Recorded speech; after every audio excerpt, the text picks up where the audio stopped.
Bom, o que é oratória, gente? A gente tem retórica e tem oratória, né? Então, retórica é a ideia de falar ao público. A diferença da oratória é que a oratória é uma retórica para convencer. Então, por exemplo, toda vez que eu quero convencer, né, o que é um curso de oratória? Não é só um curso de falar bem, é um curso de falar bem, ser convincente, demonstrar confiança, aprender a falar de forma a influenciar as pessoas, né? A convencer as pessoas, pode ser também, né?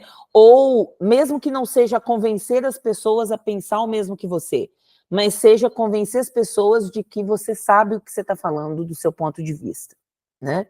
Então, oratória seria como uma retórica, uma comunicação persuasiva. Então, ela está mais relacionada àquela fala que é para, por exemplo, a fala de um vendedor, né? Ou a fala de um professor, que obviamente precisa convencer os alunos de que determinado conteúdo é importante, né? E de alguma maneira, todos nós estamos todos os dias tentando convencer muitas pessoas, seja da nossa própria imagem, seja de posicionamentos diversos, né? Seja em relação a uma opinião específica de determinado tema, né? Não necessariamente só convencer no sentido negativo, porque eu acho que também a ideia de convencimento, principalmente talvez pelos tempos, né, que a gente tem vivido, uma coisa de muita polarização, dá a ideia de que convencer é você fazer o outro pensar igual a você. Não é isso que é convencer, né? Você pode convencer uma pessoa de que você tem um ponto. Então, por exemplo, ok, você acredita em X, eu acredito em Y, mas eu quero te convencer que faz sentido eu acreditar em Y, ainda que você não tenha que acreditar em Y também, né? Então, isso também é convencer. E isso é de extrema importância para comunicação rica, né? Uma comunicação que realmente gere valor para as pessoas que estão envolvidas nessa prática, né? Vou então passar aqui para a nossa segunda parte, e aí se vocês tiverem alguma pergunta, podem me falar aqui também, tá? Pode levantar a mãozinha e mandar no chat, que aí eu ouço o barulhinho, que eu estou vendo vocês aqui só do lado de cá. Sim, Leandro, eu vou disponibilizar o material, viu, gente? Eu vou disponibilizar o material, e essa gravação também vocês têm por uma semana. Então, depois, se quiserem revisar a aula e tal, algumas coisas aqui eu vou passar. Por exemplo, eu deixei algumas citações de livros que eu não vou ler, mas vocês vão ter esse material. Então, vocês podem ler depois, tá? Uma coisa importante que é bom destacar quando a gente pensa em oratória é que a oratória, ou um curso de oratória, pelo menos para mim, como eu penso isso, não é um curso para te fazer virar uma outra pessoa.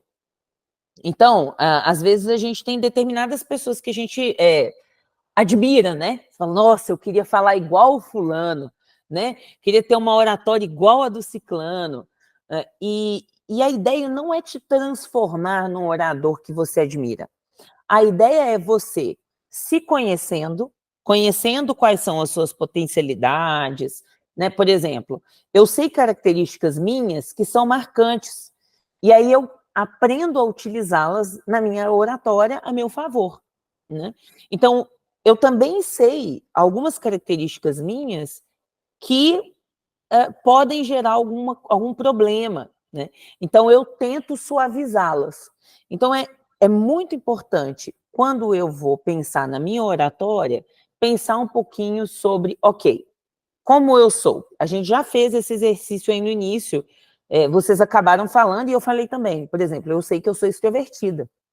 Então, isso é um ponto que eu preciso considerar na minha oratória. Eu preciso ter cuidado, porque como uma pessoa extrovertida, eu posso facilmente interromper as pessoas enquanto elas estão falando.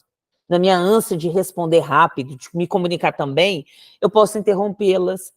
Eu posso, por exemplo, parecer que eu estou tentando impor a minha opinião. Primeiro, porque eu tenho essa voz, que é essa voz grave, que vocês podem me falar. Vozes graves normalmente dão essa sensação de autoridade.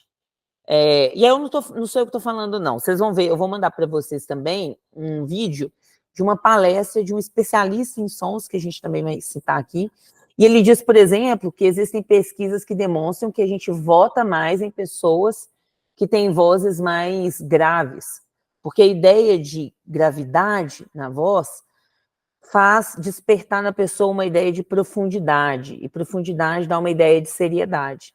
Então, por exemplo, eu que tenho essa voz, preciso tomar cuidado, porque em alguns momentos eu percebo que eu posso parecer que eu estou querendo dar a última palavra, né? Eu já tive problemas com isso, do tipo, achar que eu estava, na minha cabeça eu estava chamando as pessoas para conversa, e aí depois, na verdade, elas vieram me dizer, Yara, você sempre quer colocar a palavra final, né? Só a sua opinião que importa. E na minha cabeça eu estava fazendo o contrário, eu estava contribuindo, né? Mas é o quê?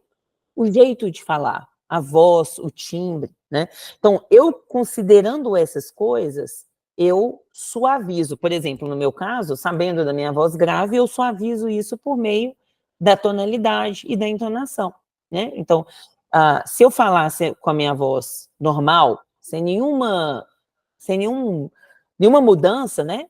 Talvez seria cansativo me ouvir, porque minha voz normal seria: olá, pessoal, tudo bem? Meu nome é Yara, eu sou professora, eu tenho 35 anos, fiz aniversário agora em março.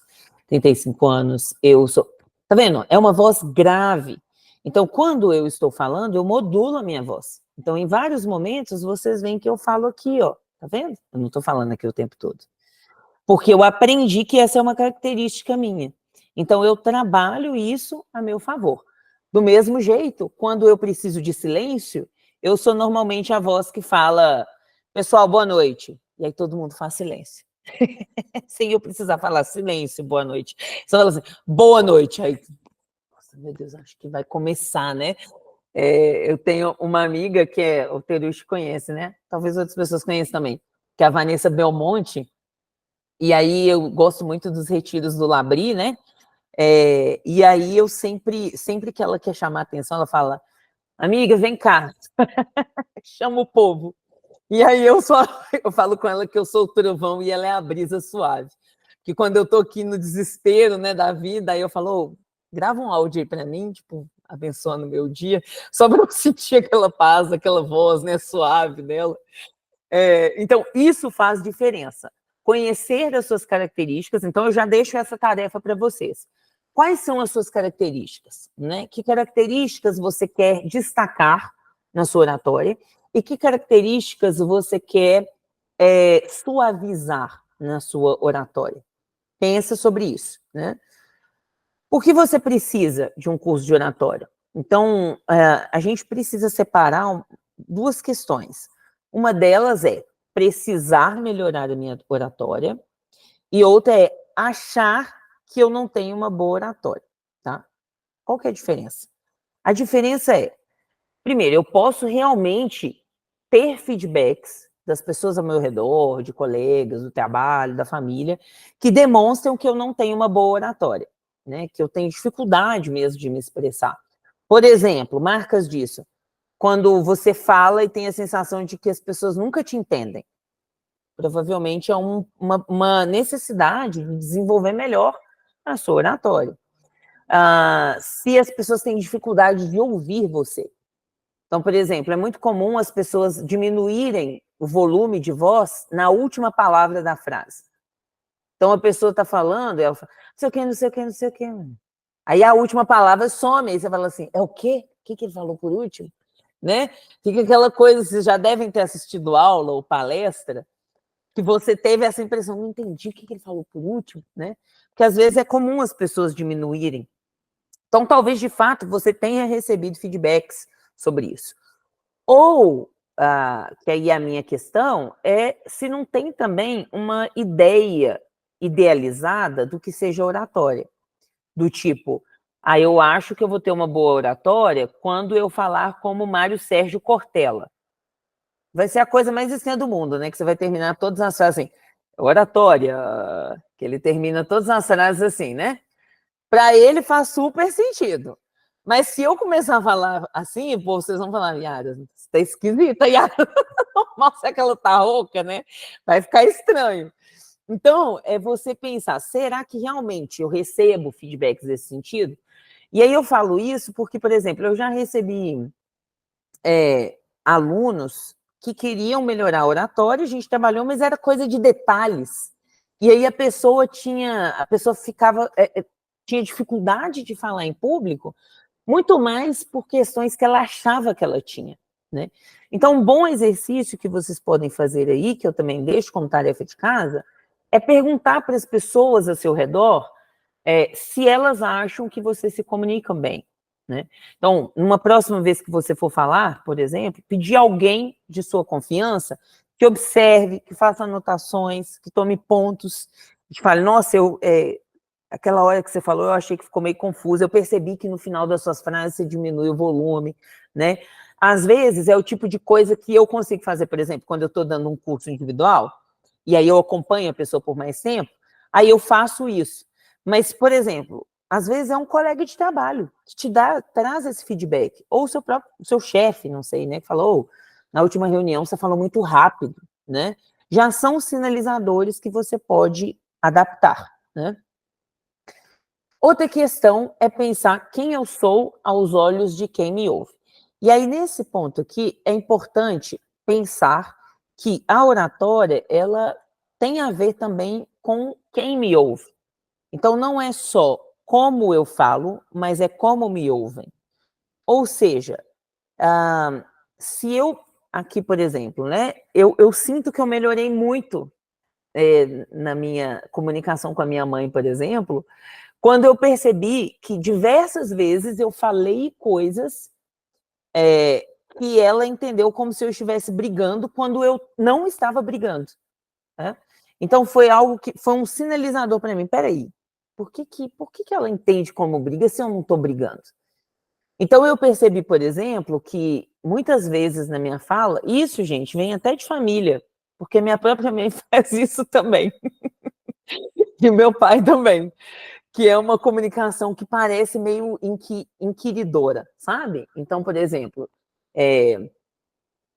vou dar um exemplo para vocês. Às vezes eu falava assim, mãe, você assistiu a aula do fulano?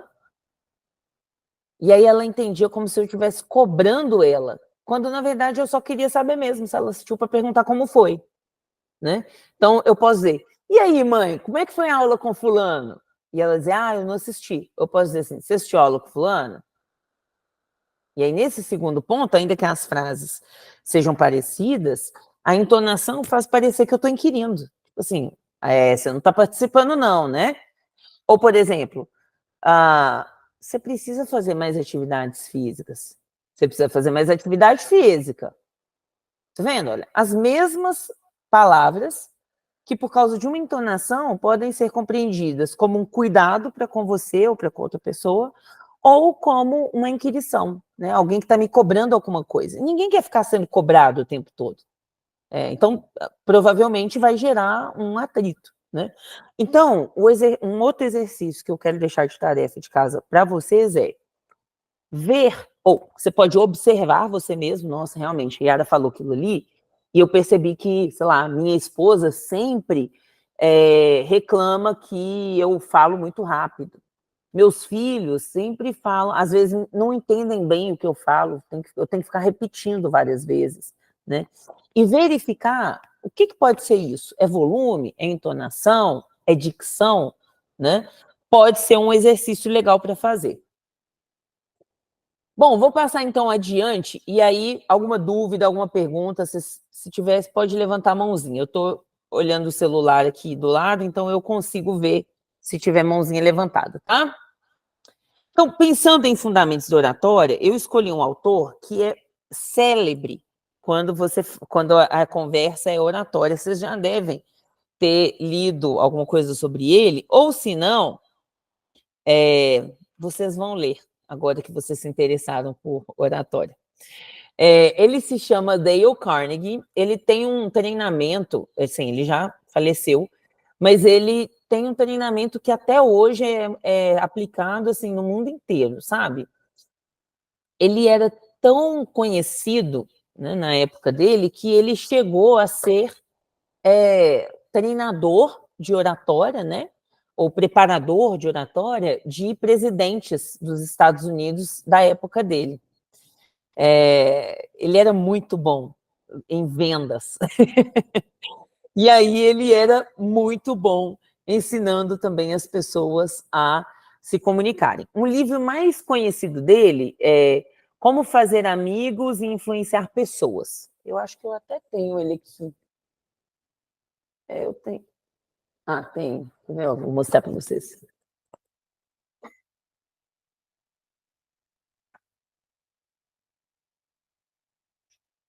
Já aproveitei e peguei um outro também. Então, olha, Como Fazer Amigos e Influenciar Pessoas, esse livro aqui, olha, ele não é. Depois eu mando para vocês também os links, né? Esse livro, ele é um livro, eu acho interessante, não só porque ele não é um livro de oratória, assim, de técnicas de oratória, tá? Então ele não vai explicar o que use o ritmo assim, não é isso. É meio uma coisa mais do ponto de vista de influência, no sentido de te explicar, por exemplo, o que você pode fazer para se aproximar mais das pessoas? O que você pode fazer para se destacar no meio de um grupo? Né? Se destacar no sentido assim de as pessoas te notarem e quererem conversar com você. Como que você pode começar amizades por meio da comunicação? Esse livro vai mais nesse viés, assim, de relacionamento, tá? Então, não é um livro onde você vai achar técnicas de oratória. Mas é interessante, eu gosto e eu, assim, acabo indicando, eu não acho que é um livro, como eu disse, né, não é um livro de, vou apresentar uma palestra, deixa eu ver aqui dicas de como fazer uma boa palestra, não é esse livro, mas é um livro que vai te dizer, por exemplo, quer ver, ó, vou ler alguns títulos, ó. O grande segredo de tratar com as pessoas. Aquele que conseguir isso terá todo mundo ao seu lado. Aquele que não conseguir trilhará um caminho isolado. Tá vendo? Tá muito mais voltado a relacionamento.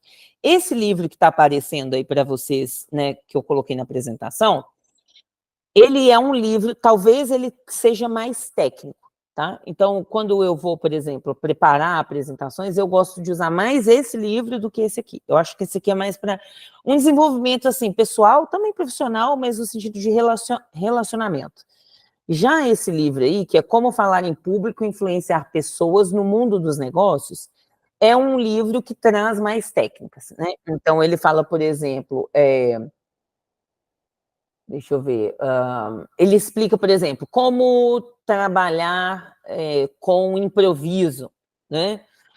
Ou como lidar quando você precisa convencer uma pessoa e tem pouco tempo, sabe? É mais direcionado para o ambiente dos negócios, tá? E é isso que eu vou trazer para vocês, eu trouxe desse livro. E outra coisa, eu peguei esse outro livro aqui também, que eu acho que pode ser interessante, já que muitos de vocês falaram sobre introversão e timidez. E o interessante é que eu comprei esse livro, ele se chama O Poder dos Quietos, é da Susan Cain. Depois eu vou enviar para vocês também uma apresentação dela, bem legal. Ela fez uma apresentação no TED Talks e ela é sensacional, porque ela é uma pessoa introvertidaça. E aí, olha o subtítulo do livro: Como os tímidos e introvertidos podem mudar um mundo que não para de falar. Eu comprei esse livro, por quê, gente? Porque eu adoro conversar, como eu já falei para vocês. E aí eu fui ensinar oratória. E aí eu percebi que toda vez que eu ensinar oratória, o público, obviamente, que procura curso de oratória, na sua maioria esmagadora, é de introvertidos ou tímidos. Então, era como tipo assim, como eu vou ensinar, é como se eu falasse, mas é só você chegar lá e falar. Você fala isso porque você é extrovertida, né? Ia ficar uma coisa assim. Então, eu comecei a estudar do ponto de vista do introvertido. Então, como que é para o introvertido quando ele tem que falar? Que elementos são difíceis? E para o tímido, que, como eu disse no início, não necessariamente é só um introvertido. Eu posso ter um extrovertido tímido. E por que, por exemplo, ela fala que tem pessoas, inclusive, que são ambivertidas. Quer dizer, uma pessoa que é introvertida e extrovertida ao mesmo tempo. Né? Então, em alguns momentos, ela vai ficar mais na dela, mas em outros momentos ela gosta de falar. Né? Eu acho que eu sou totalmente extrovertida. Assim. Eu já tentei pensar que eu sou ambivertida, vou só deixar uma pessoa entrar aqui. Mas eu acho que eu não sou, não, sabe? Eu tentei, mas eu acho que não. Oi, Yara. Oi, fala, Terush. Esse invertido deve ser o borderline aí da oratória, né? Pode ser. Pode ser o borderline da oratória, ou pode ser, talvez, o... Qual que é a outra que tem variações de humor? O bipolar. O bipolar, exatamente. Então, pode ser o bipolar ou o borderline da oratória, né? Por exemplo, eu sou introvertida para ler. Então, por exemplo, se eu tenho que ler, eu não consigo ler com nada. Por exemplo, sabe a pessoa que consegue ler no ônibus? Não por causa do movimento, eu não consigo ler porque quando tem pessoas conversando perto de mim, a minha atenção fica difusa. Eu fico no meio de todo mundo. Sorte de vocês que eu não sou fofoqueira. Se eu fosse, porque eu presto atenção em todos. Se eu fosse fofoqueira, estava todo mundo lascado. Porque quando eu estou perto de outras pessoas, é como assim, minha atenção é muito difusa. Então, eu não consigo ler num ambiente de muito barulho, nem escrever. Mas, por exemplo, se eu tenho que trabalhar, mesmo que seja um trabalho silencioso, por exemplo, preparar aulas, às vezes eu vou para um café, porque num café vai ter gente andando, gente falando, trabalhando, e eu tenho essa sensação de, não sei, então, assim, tem gente, tem movimento, isso me ajuda a trabalhar melhor. Isso é muito louco, né? Então, aí, olha, o que ele fala em um dos capítulos desse livro, do Mundo dos Negócios, né, que apareceu aí na tela, ele fala sobre quais seriam dicas para começar a falar, para começar a ser visto como um bom orador, uma pessoa que se comunica bem, né? Então, a primeira coisa que o Dale vai dizer é que a gente precisa conquistar a confiança das pessoas se fazendo merecedor delas. Parece uma coisa óbvia, né? Eu sei. Mas, às vezes, a gente acha que a questão de falar ou de falar bem, está só relacionada ao ato de falar, né? Tipo, quando eu abro a boca e começo a minha palestra, por exemplo. Quando eu abro a boca e começo a minha aula. Só que, na verdade, essa confiança, ela pode começar antes mesmo de você falar.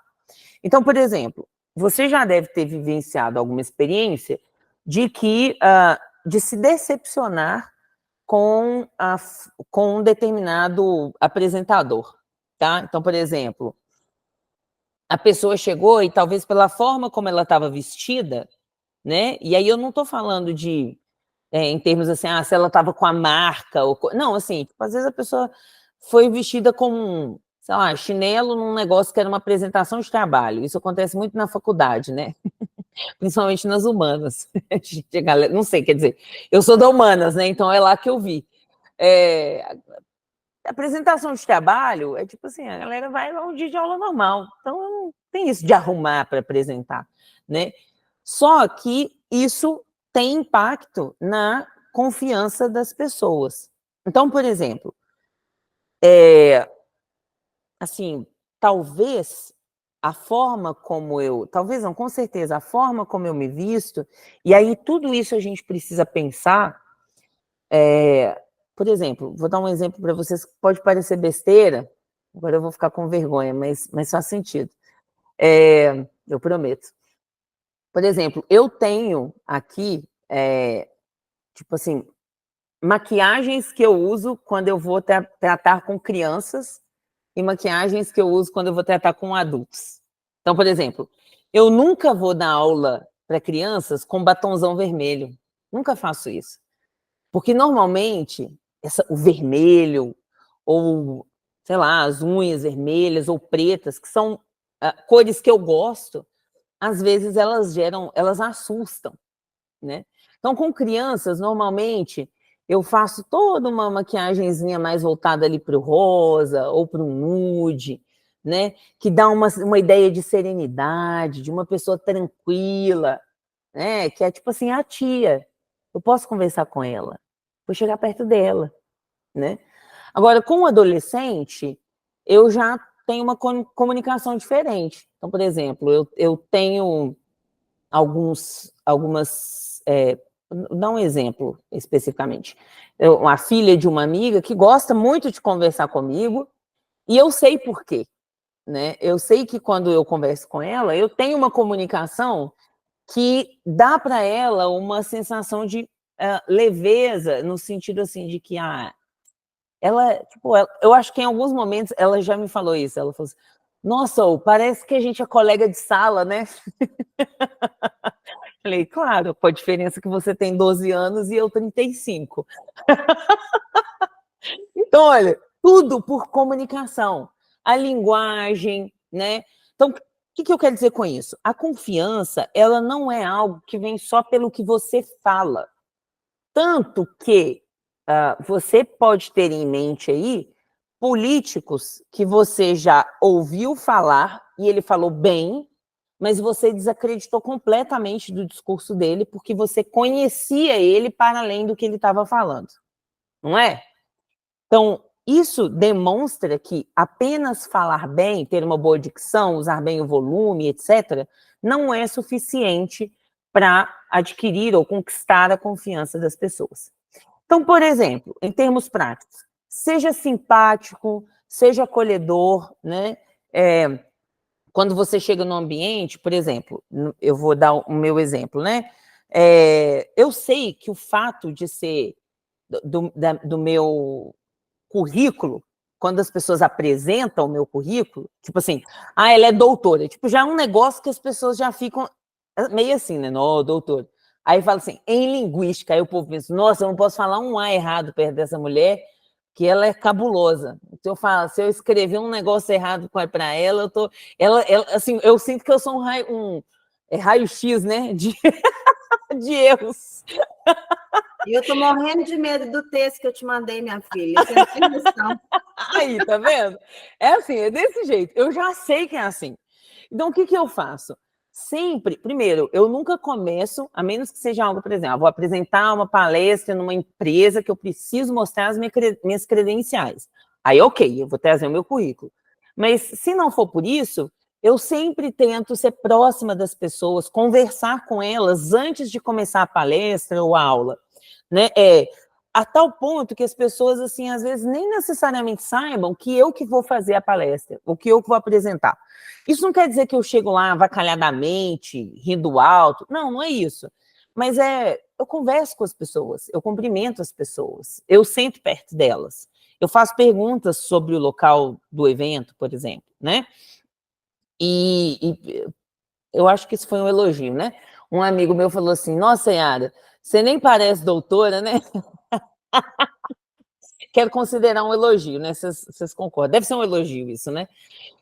Que eu acho que é isso, assim, é você se fazer acessível, acolhedor, e isso vai fazer também com que as pessoas confiem em você. Às vezes, a confiança vai estar mesmo no seu currículo. Então, dependendo, por exemplo, eu sei que se eu vou dar uma palestra na Associação Brasileira de Cristãos na Ciência, por exemplo, né, eu vou dar uma palestra sobre educação para um monte de professores que são formados, que têm uma longa trajetória, às vezes são mais velhos do que eu. Então, talvez, naquele momento ali, vale a pena, a confiança vai ser eu dizer, olha, gente, eu tenho não sei quantos anos de experiência, eu dou aula desde 2009, eu tenho uma formação nisso e nisso, tive experiência nisso. Ah, beleza, eu posso ouvir o que essa pessoa tem a dizer, porque apesar de ser mais nova que eu, ela tem uma experiência, né? Então, é manejar isso, né? Conquistar a confiança das pessoas conta, tá? Um outro ponto que o Dale fala é que a gente precisa obter respostas positivas das pessoas quando a gente está falando com elas. E aí, como que se dá isso? Vamos pensar assim, quando você entra no elevador, você entra no elevador e tem alguém. Se você é uma pessoa, né, tipo assim, que fica sem graça no elevador e que fala, nossa, eu tenho que falar alguma coisa, né? Ou no Uber também. O que a gente começa a falar? A gente começa a falar sobre provavelmente, vamos ver se eu acertei, o tempo, né? O clima. Por que a gente fala sobre tempo e clima? Porque muito provavelmente, a gente não vai ter desavença. A resposta vai ser positiva. Dificilmente, num calor, assim, tá um calor de 40 graus, eu vou entrar no elevador e vou falar assim, nossa, tá quente, né? A pessoa vai falar assim, não, não tá não, discordo. Fala, Terush. Não, eu ia falar assim, é piada, tá? Eu tô assim, nossa, esse aqui tá um calor dos infernos. Ah, sonhei com o Bolsonaro. Oh, meu Deus. Brincadeira, pessoal, brincadeira. Tô zoando. Então, olha, se você começar por algo que é positivo, é como se intuitivamente... Por exemplo, você não vai entrar no elevador e falar sobre Bolsonaro ou Lula. Por que você não faz isso? Você sabe que provavelmente você vai ter um grande problema, né? Não necessariamente você vai ter a chance, você vai acertar. Eu estava no Uber essa semana e aí eu fiquei com medo assim do motorista, porque ele estava falando algumas coisas, estava meio que desabafando lá comigo sobre acho que ele estava tendo um problema lá na casa, não sei o quê, e estava desabafando. E em determinado momento ele falou assim, você é Lula ou Bolsonaro? Eu falei, ai meu Deus. Aí eu falei, não, acho que nenhum dos dois e tal. Não, pode falar, você é Lula ou Bolsonaro? Aí eu falei, oh meu Deus, o que eu vou fazer? Eu fiquei pensando, ai meu Deus, tipo, eu estava tentando acertar, entendeu? Eu queria falar alguma coisa que não ia deixar ele bravo, porque ele estava dirigindo, a minha vida estava dependendo dele. Então eu não queria falar o contrário do que ele acreditava. E aí eu não lembro, eu não sei o que eu arrumei, eu sei que eu consegui uma saída assim. Exatamente, Leandro. Eu sou o que você quiser, meu querido. É o que você é. Você é o quê? É Bolsonaro, sou Bolsonaro. Você é o quê? Lula, eu sou Lula também, vamos lá.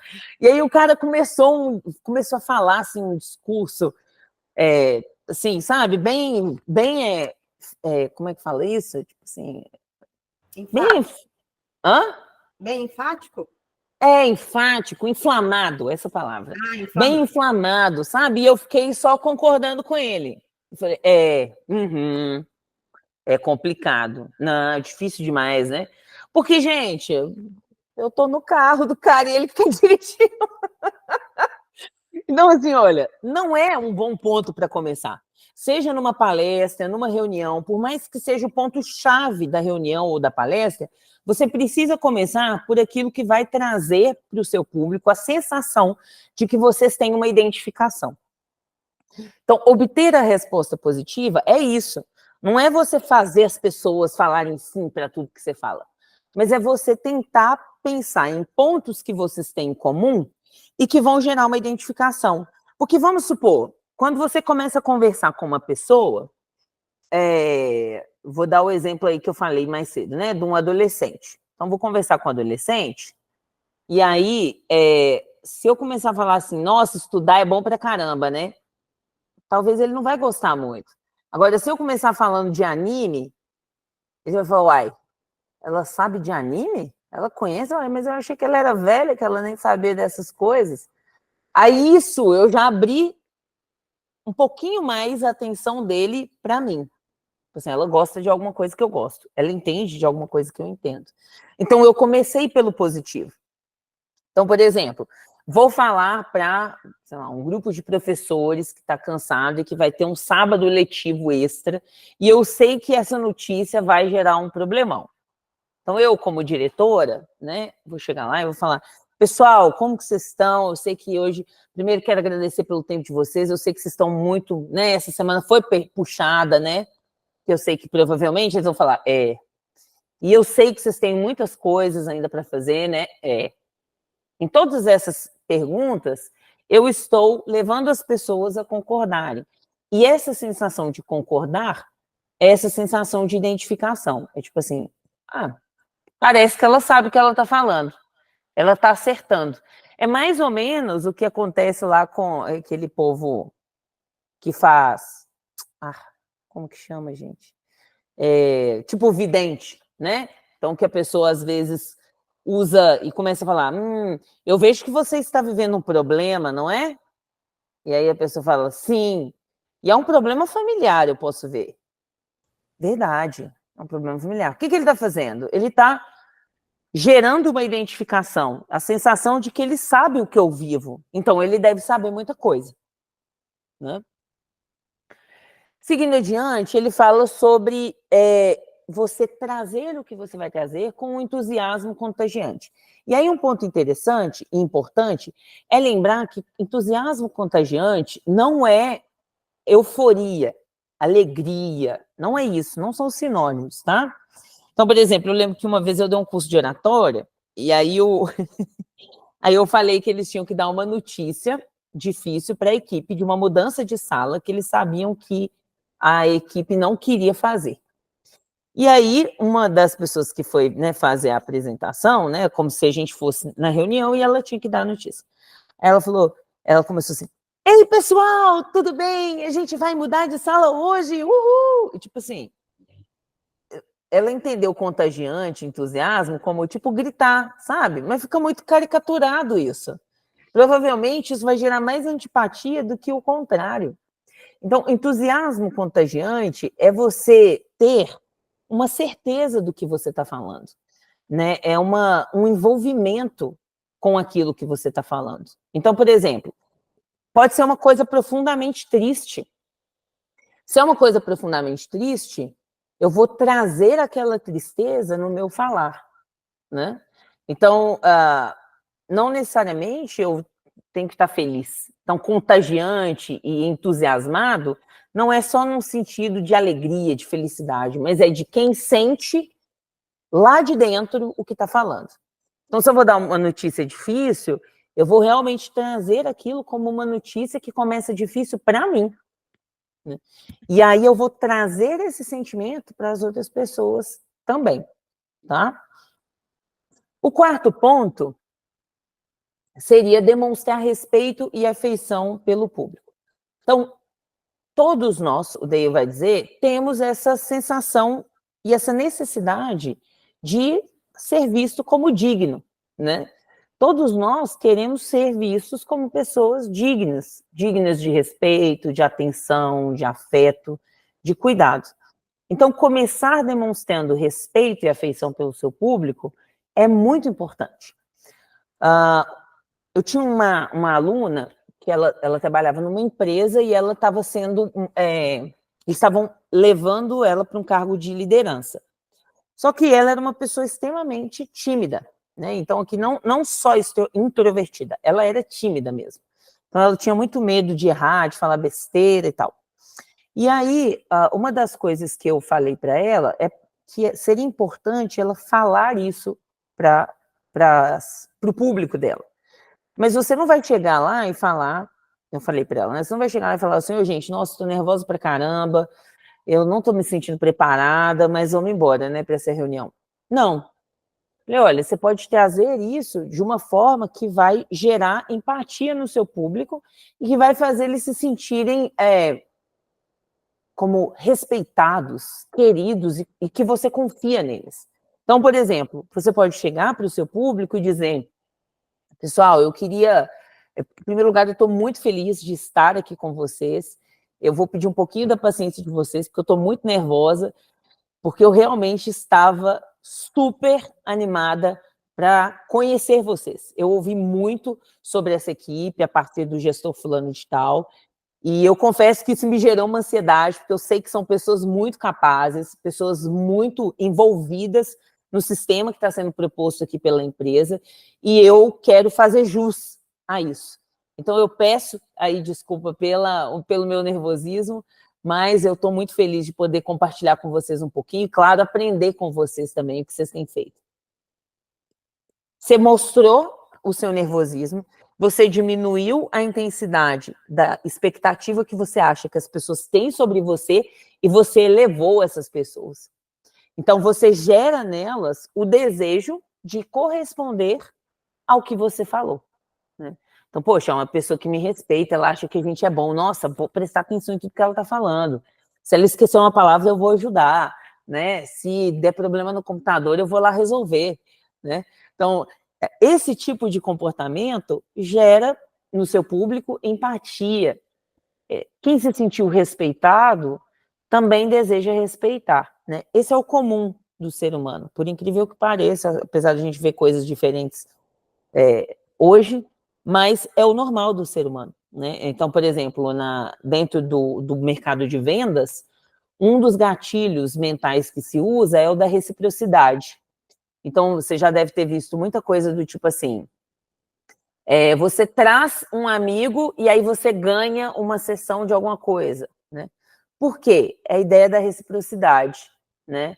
Poxa, eles estão me dando alguma coisa de presente, eu quero trazer algo para eles também, né? Esse é o comum do ser humano. 5, comece de maneira amistosa. Então, é muito comum que a gente tenha que lidar com ambientes em que a gente tenha divergência de opiniões, né? E, às vezes, o que a gente precisa trazer para o público é algo não necessariamente que todo mundo vai concordar, né? Então, começar de maneira amistosa, né? Então, por exemplo, começar trazendo os pontos comuns que você tem com o seu cliente, mostrando que o que ele fala faz sentido, é importante, pode ajudar, né? Então, se você, por exemplo, começa o seu, né, você vai falar numa reunião, que seja, né? E você precisa convencer a equipe que vocês precisam, como eu disse, né, naquele exemplo, mudar de sala. Então, você começar dizendo daquilo que vocês têm em comum, por exemplo, pessoal, eu sei que a gente está numa semana difícil, né? Os prazos estão apertados, eu sei que está todo mundo nervoso, cansado, mas essa mudança de sala vai ser importante para nós. A gente vai finalmente conseguir estar num ambiente próximo da gerência.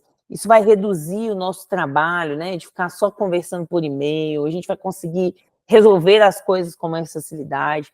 Eu sei que vocês queriam isso, tá vendo? Eu começo por pontos que são comuns, que são bons para essa outra pessoa.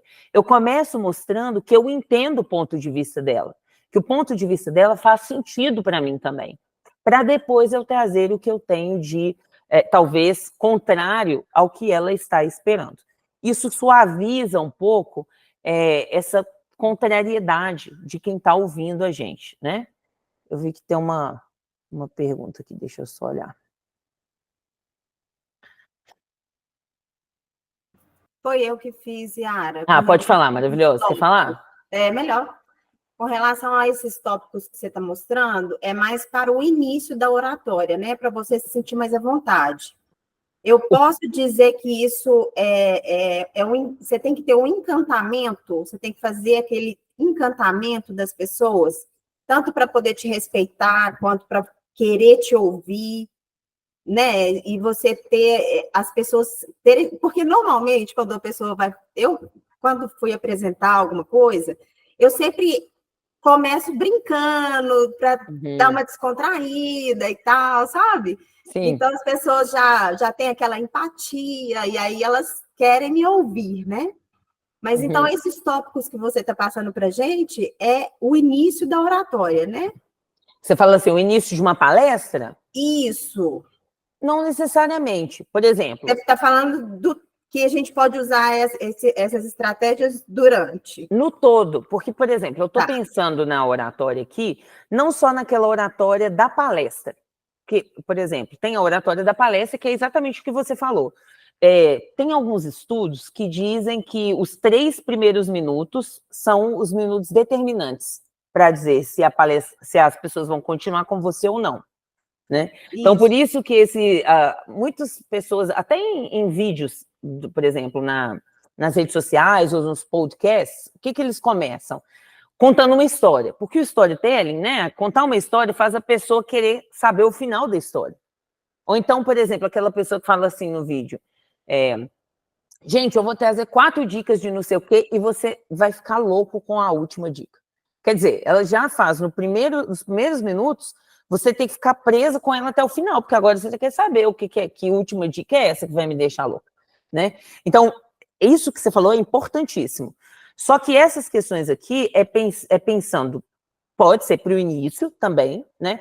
Mas também pensando na oratória do dia a dia. Por exemplo, reuniões de equipe, se você, por exemplo, é gestor de uma equipe, então sempre você tem que voltar e conversar com aquela equipe. Sempre que você fizer isso, nas suas interações, comece de maneira amistosa, no seu dia a dia dentro daquela empresa, seja uma pessoa que, de fato, ouve os demais, porque senão aquela pessoa que fala assim, gente, vocês sabem que o meu objetivo aqui é ouvir vocês, eu quero ouvir vocês. E aí a pessoa sente assim, cara, essa mulher nunca sentou na minha mesa para me perguntar das minhas demandas de trabalho, né? Ela nunca veio aqui, ela não sabe nem assim o que eu estou passando, quais dificuldades, ela não lembra nem meu nome.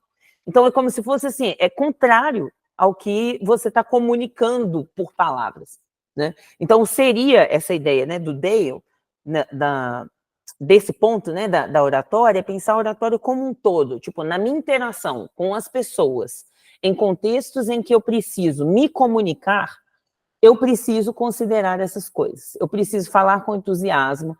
Por exemplo, o entusiasmo, ele não pode ser só no início da palestra, porque hoje em dia você tem celular, computador, né? Então, a qualquer momento a pessoa pode tirar o computador da bolsa. Se ela tirar o computador da bolsa, já era. É difícil você buscá-la de novo, né? Então, toda a sua comunicação, do início ao fim, vai precisar envolver essa pessoa, né? Entendeu? Nesse sentido. Então, o que você falou é muito importante. Os três minutos, né? O início de qualquer palestra ou de qualquer interação é muito importante e ele vai, talvez, garantir o restante, né? Claro que pode acontecer de começar mal e depois ficar bom. Isso já me aconteceu, né? Por exemplo, começar com um mal-entendido, resolver o mal-entendido e dali em diante a comunicação ser boa, sabe? Mas, em geral, tem aquilo da primeira impressão, né? Então, as pessoas, elas podem ter um problema com a primeira impressão, mas você ainda pode consertá-la ao longo da palestra, ou da conversa, ou da reunião, né? Etc. Fez sentido? Sim, sim. Obrigada. Estamos juntas. E aí, para finalizar, deixa eu ver aqui. Eu vou mandar para vocês depois o que o Julian Treasure chama de caixas de ferramentas. Na verdade, o Julian Treasure, ele é um especialista em som.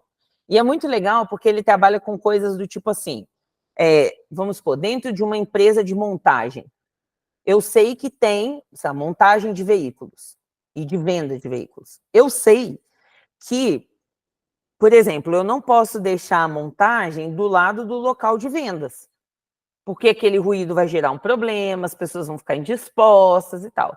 Então, ele, por exemplo, ele ajuda ou instrui as empresas a organizar, inclusive, como funciona o som dentro daquela empresa. Então, por exemplo, que tipo de música tem que estar tocando na recepção? Que tipo de ruído tem que ficar distante da sala de montagem, né? Então, ele trabalha com isso, é especialista nisso. E ele tem uma palestra também no TED Talks, eu vou compartilhar com vocês também dentro dos materiais que eu vou enviar. E aí ele tem essa palestra que é muito legal, muito curtinha, eu acho que ela tem menos de 10 minutos, eu até passaria ela para vocês se o nosso tempo fosse maior, mas vocês podem assistir depois. Dentro dessa palestra, ele traz alguns pontos que ele chama que são as nossas caixas de ferramentas. Então, todos nós temos uma caixinha de ferramentas com esses elementos.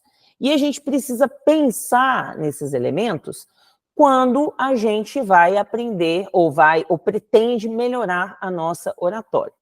Então, eu vou passar por eles e aí depois também vocês vão ter acesso ao vídeo, tá? O ponto 1, que é o registro, se você já cantou ou trabalha com canto, por exemplo, se não, eu vou tentar explicar como funciona também. Você já viu, por exemplo, tem registros diferentes. Você consegue colocar a voz. A gente até tem termos como voz de cabeça, voz de peito, né? Uma voz mais gutural, um efeito gutural, né? Então, quando a gente vai cantar, por exemplo, o cantor de lírico, o registro é diferente de um cantor de popular, de música popular. A música popular, normalmente, você vai usar mais voz de peito, né? Você fica mais nessa região aqui. Então, em geral, a voz de peito, ela é melhor para falar. A voz de registro, né, do lírico, por exemplo, seria essa voz que às vezes a gente usa para entonação. Tipo assim, você acredita que o menino veio falar comigo e teve a audácia de me dizer não sei o quê? Né? Então, esse é um registro, diferente de ele teve a audácia de me dizer tal coisa. Então, essa voz aqui, essa segunda, é a voz de peito. Essa aqui, né, é uma voz de cabeça. É mais parecido, por exemplo, com o que a gente faz no lírico. O registro é importante porque ele me ajuda na dinamicidade do que eu estou falando. Então, por exemplo, se eu vou imitar uma dramatização, então imagina que eu estou contando uma história e eu falo, naquele momento, a criança falou para o seu pai, mas pai, como eu posso fazer isso se eu não entendo dessas coisas? Né? Eu uso esse outro registro para imitar uma voz de uma criança, aquilo enriquece a minha dramatização. É como se eu transportasse a pessoa para aquele lugar, para onde aquela cena está acontecendo. Por outro lado, o registro de peito, que é essa voz, né, aqui, olha, essa voz de peito, uma voz mais profunda, ela é muito importante para passar, por exemplo, profundidade, para gerar confiança, né? É diferente, por exemplo, daquela voz de ô gente, igual eu estava falando com vocês, né, que ontem eu fui, por exemplo, na casa do fulano e tal, que é essa voz aqui, olha, na garganta, tá vendo? Então eu ficar a aula inteira falando. Gente, tem o registro, né, tem o timbre, tem entonação, que é essa voz meio gritada, que irrita. A longo prazo, é aquela sensação, nossa, por que essa mulher está gritando? Né? Então, são registros diferentes de voz que eu posso explorar de acordo com o que eu preciso. O timbre de voz seria como a digital da sua voz. Então, é a identidade da sua voz. Então, por exemplo, talvez, se a gente estiver no mesmo supermercado e eu estiver conversando de um lado, talvez você vai falar assim, nossa, estou ouvindo a voz da Yara, acho que a Yara está aqui. Então, o timbre da minha voz é que faz você reconhecê-la, né? O timbre, de alguma forma, é algo dado. Então, cada um de nós recebeu aí de Deus um timbre, né? Então, tem pessoas que têm vozes mais graves, pessoas que têm vozes mais roucas, por exemplo. A minha voz é uma voz rouca naturalmente, né? Tem pessoas que têm vozes mais agudas, né? Isso é timbre. Yara, nossa, eu tenho uma voz de taquara rachada, né? Tem como mudar isso? Tem. Você consegue fazer isso com o fonoaudiólogo. Então, o fonoaudiólogo vai, por exemplo, te ajudar com exercícios de impostação de voz. É parecido com exercícios que a gente faz no canto, né? Então, exercícios de respiração, exercícios que vão te ensinar a colocar, por exemplo, cobrir mais a sua voz, não falar com ela aberta, assim, ó, mas cobrir a sua voz, falar com ela mais comportada, digamos assim, né? Dependendo de onde você está, de o que você quer passar, né? A entonação, a gente falou um pouquinho, a entonação tem muito a ver com tom. Tom, quando eu tenho vários tons na minha fala, eu tenho uma dinâmica naquela fala. E uma dinâmica atrai mais, envolve mais, né? É muito chato quando você tem uma pessoa que fala no mesmo tom. E aí a gente tem a palavra monótono. Monótono é que é monotom, um único tom, né? E aí fica aquela coisa chata que dá sono, fica parecendo um ruído branco, né? Vocês já viram esse ruído que a gente coloca para dormir? O barulho de chuva, de secador, né? Então, fica parecendo um ruído branco, por isso que às vezes dá sono. Então, entonação em diferentes momentos, de acordo com o que eu estou falando, eu vou trazer entonações diferentes, que são entonações que vão destacar alguma coisa, que vão buscar talvez acalmar, né? Então, se eu faço uma entonação que eu quero que seja mais grave, porque eu quero gerar uma inflexão, eu quero que as pessoas reflitam, né? Então, talvez eu vou trazer uma entonação que vai mais para baixo. Diferente de uma entonação de quem quer animar as pessoas.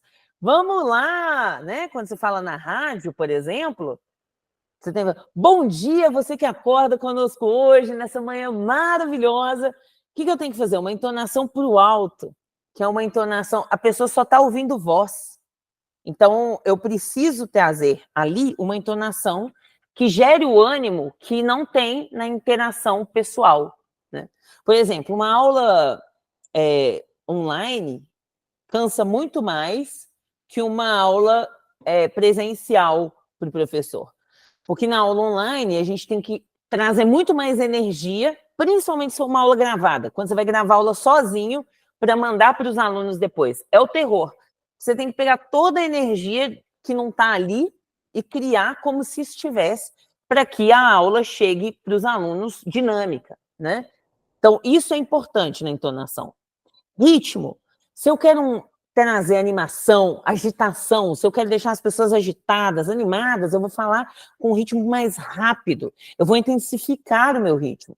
Agora, se eu quero chamar as pessoas para uma reflexão, eu quero que elas parem por 1 minuto e pensem sobre o que elas estão fazendo. Nesse caso, eu vou diminuir o meu ritmo e também o meu volume de voz.